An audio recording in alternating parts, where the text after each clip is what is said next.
I returned home, only to encounter a terrifying sight. Outside the door, on the ground, were enormous footprints. Judging by the size, they belonged to a grown man. Scattered nearby were numerous cigarette butts, indicating he'd been waiting here for a long time, and my wife had been home alone for so long. A sense of foreboding instantly washed over me. I immediately grabbed my pistol, climbed over the gate, and raced straight toward the house. I made my way through a dense grove and emerged beside the house. Fresh footprints appeared on the path beside it. The intruder had entered the house. I cocked the hammer and crept silently inside. Music still played within, but my wife was nowhere to be seen. I began frantically searching until I entered the bedroom. Chaos met my eyes. Bloodstains covered the walls. A fierce struggle had taken place here. I immediately called my wife. She was being treated for severe injuries, undergoing emergency treatment. Weakly, she told me, a burly man had burst into our home. Without a word, he frantically searched, as if hunting for something.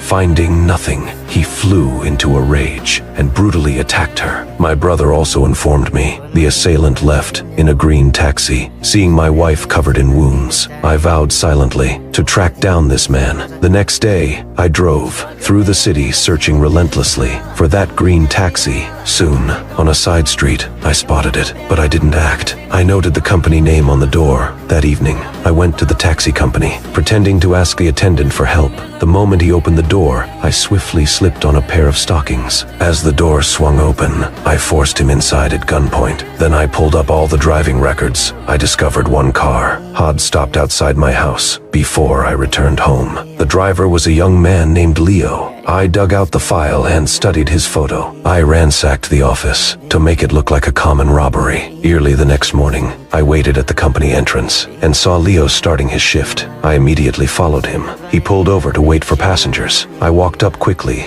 pretended I had an urgent matter, and hailed the cab. Shortly after we started driving, I pulled out my pistol and tapped the partition to get his attention. When Leo saw the gun, his face went instantly pale.